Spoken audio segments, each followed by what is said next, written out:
Welcome জানাই JS ভিডিওর আরও একটা নতুন ভিডিওতে। আশা করছি যে যেখান থেকে ভিডিওটি দেখছেন সবাই সুস্থ আছেন আর ভালো আছেন।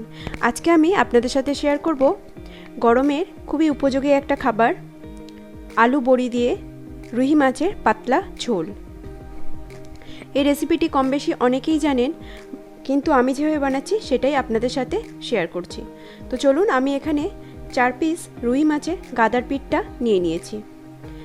মাছটাকে ভালোভাবে লবণ, হলুদ আর সামান্য একটু লঙ্কার গুঁড়ো দিয়ে ভালোভাবে ম্যারিনেট করে নিয়েছি। আর ওপর দিয়ে দিলাম কিছুটা সর্ষের তেল, একদম অল্প পরিমাণে সর্ষের তেল দিয়ে ভালো করে মাছটাকে ম্যারিনেট করেছি। আবার এখন আমি মাছটাকে 10 থেকে 15 মিনিট এভাবেই রেখে দেব। আর বরাবরের মতো আমি রান্নাটা কিন্তু করব সর্ষের তেলেই। তেলটা এখানে গরম হয়ে গেছে, আমি একে একে মাছগুলোকে দিয়ে ভালোভাবে ভেজে নেব। আর এইভাবে খুন্তির সাহায্যে মাছটা দিলে কি হয়, তেল, গরম তেল হাতে লাগার ভয়টা কম থাকে, হাত পুড়ে যাওয়ার ভয়টাও কম থাকে। এইভাবে মাছটা আপনারাও দিতে পারেন। তো মাছটাকে আমি এখন মিডিয়াম আঁচে অনেকটা সময় দিয়ে লাল লাল করে ভেজে নেব। মাছ আমার এখানে ভাজা হয়ে গেছে, মাছটা তুলে নিলাম। সেম তেলে কিছুটা বিনস আমি কেটে রেখেছিলাম, সেই বিনসটা সামান্য একটু লবণ দিয়ে ভেজে নেব। আর আজকে আমি রান্নাটা করছি কিন্তু বিনস, আলু আর বড়ি দিয়ে। হ্যাঁ, আমি জানি অনেকেই হয়তো ভাবছেন যে বিনস দিয়ে কিভাবে মাছের ঝোল হয়।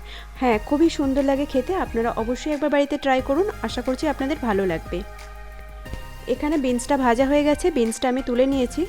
আর বড়িটাও সেম তেলে কিন্তু আমি ভেজে নিয়েছি। তেলটা এখানে অনেকটাই কালো হয়ে গেছে, আমি বড়িটা ভেজে তেলটা কিন্তু পাল্টে নেব। তো তেলটা আমি পাল্টে নিয়েছি, কড়াইতে আরও একটু কিছুটা তেল দিয়ে দিলাম। এখন ফোড়নে দিয়ে দেব কালো জিরে হাফ চামচ,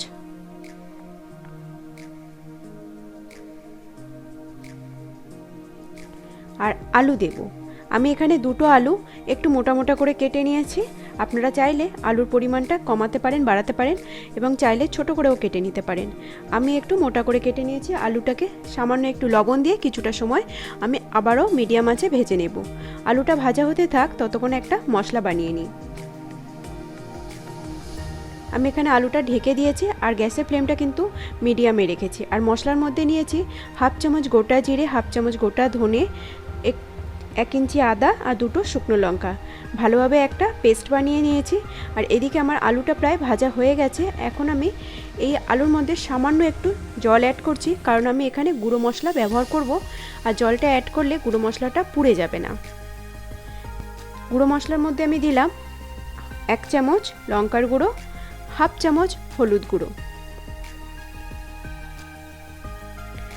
হলুদ আর লঙ্কা দিয়ে ভালোভাবে আবার আলুটাকে কষিয়ে নিয়েছি। আর যে মশলাটা আমি বেটে রেখেছিলাম সেই মশলাটাও আমি এখানে অ্যাড করে দিয়েছি। মিক্সার গ্রাইন্ডারের জারের মধ্যে অল্প একটু জল দিয়ে সেই জলটা এখানে অ্যাড করে দিয়েছি। এখন ঢেকে দেব। আর অ্যাড করে দেব একটা টমেটো আর 2টো কাঁচা লঙ্কা।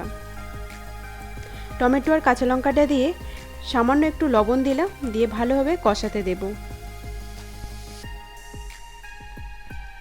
এখন ঢেকে রেখে কিছুটা সময় কষিয়ে নেব। মশলা থেকে কিন্তু আমার তেল ছেড়ে গেছে।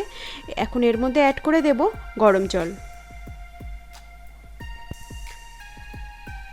জলটা ফুটে গেলে আগে থেকে ভেজে রাখা বিনস আর বড়ি, মাছ একে একে সব দিয়ে দেব। বিনসটা যেহেতু আমার একদমই ভাজা ছিল, সেহেতু আমি আর আগে থেকে আলুর সাথে কষাইনি। দিয়ে দিলাম পরিমাণ মতো লবণ। বন্ধুদের কাছে একটা অনুরোধ, কেউ স্কিপ করে কিন্তু ভিডিও দেখবেন না। প্লিজ বন্ধুরা, কেউ স্কিপ করে ভিডিও দেখবেন না। আপনারা যে স্কিপ করে করে ভিডিও দেখেন সেটা কিন্তু এভারেজ ডিউরেশনে গেলে বোঝাই যাচ্ছে যে আপনারা কত % ভিডিওটি স্কিপ করে করে দেখেন। তো প্লিজ কেউ স্কিপ করে ভিডিওটি দেখবেন না।